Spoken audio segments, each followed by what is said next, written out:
Digital literacy is an ongoing learning development. It is using different social media applications, Web 2.0, and the Internet cohesively and understanding how each work. Over the course of the last 3 months, being digitally literate is something I've become competent at. Everything is connected, which is crucial to understanding and being digitally proficient. There are so many different theories and speakers out there about the importance of technology, but I will be going over some theories I think are key points to reflect on.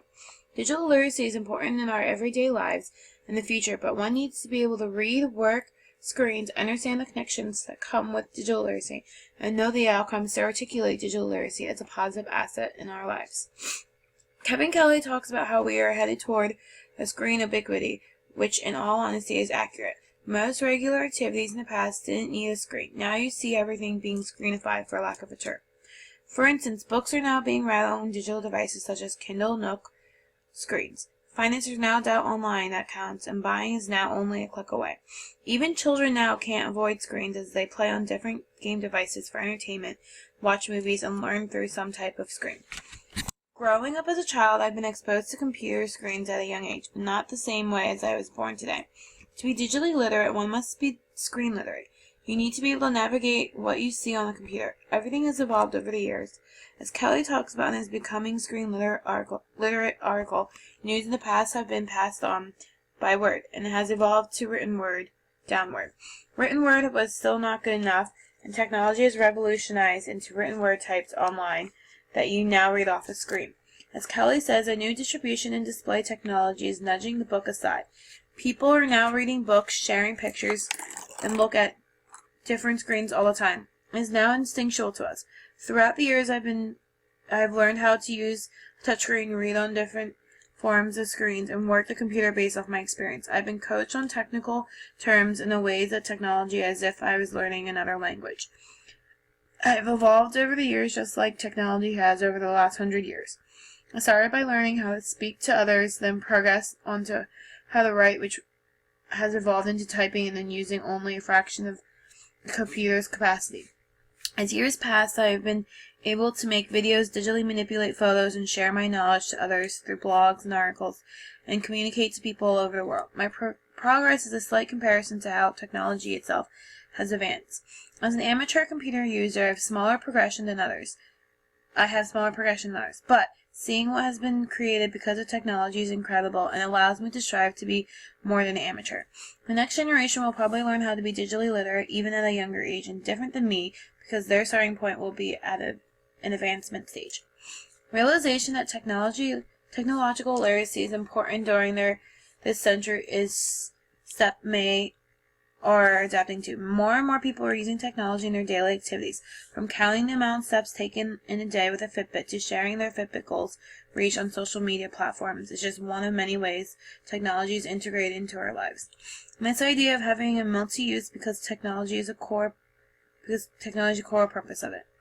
Throughout the semester, I've started a blog for the first time. Our inspiration from our blog topic was based on personal preferences on topics we are knowledgeable on. I chose to do a travel photography blog, which is my opinion remix. Now, Kirby Ferguson defines a remix as a combine or edit existing material to produce something new.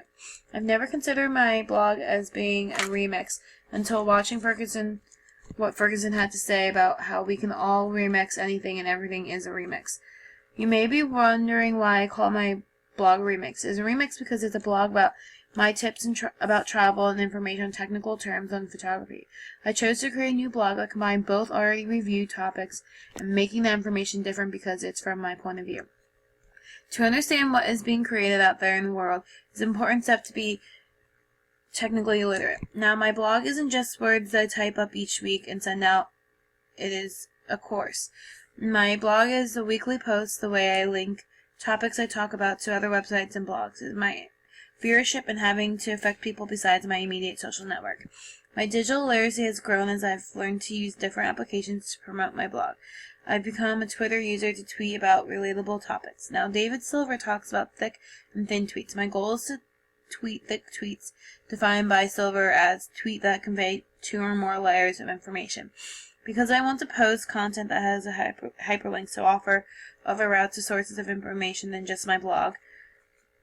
Content that has hyperlinks offer other routes to sources of information than just my blog. Alongside my blog, I learned how to use applications hand in hand with Twitter as an asset to spread about word about my blog and share articles that relate to topics on my blog. Applications such as Zeit and Pocket are just a few of the hundreds of applications that offer cross interactions with other sites. I believe that knowing how to use these sites and keeping up to date with new or improved versions is being digitally literate.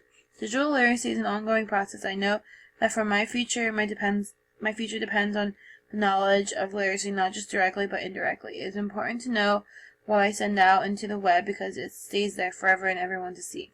Monica Lewinsky made a great point to her presentation to think before we click. Now she took this in one way, but I am taking it to the direction of my job. There are multiple horror stories of company Twitter pages being accidentally confused with personal accounts or unwanted.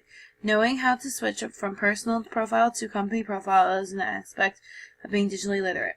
We're digitally literate because we enjoy the outcomes navigating through social media platforms. I know it's a coveted skill among the older generation because it is now becoming a necessary skill in many jobs. I want to be prepared for future employers, and to do so I must have the ability to be digitally literate. It is the future of most jobs, and it is important to be able to be part of this technology. I grew up with technology, but those who are just jumping on the bandwagon, they need to be able to do their research. Discussions about being technologically literate is important. If you are participating in online participation, if you know how to do it, it can translate into real power, according to Ringgold, which is very true. Some participation may include, but not limited to, is being able to tweet for company, share images of special events or promotions that company may have, and there is a demand for it in many jobs now. Participation is power, and for those who choose it is an advance and help others. Yes, people use technology to bring destruction, but you need to realize technology isn't evil. It is the way it's being used and how past people in the world have used it. People do not need to learn from the past and see that it is not okay to repeat those mistakes. Being digitally literate is important, and it's good when you use it the right way. After learning from this class, it's important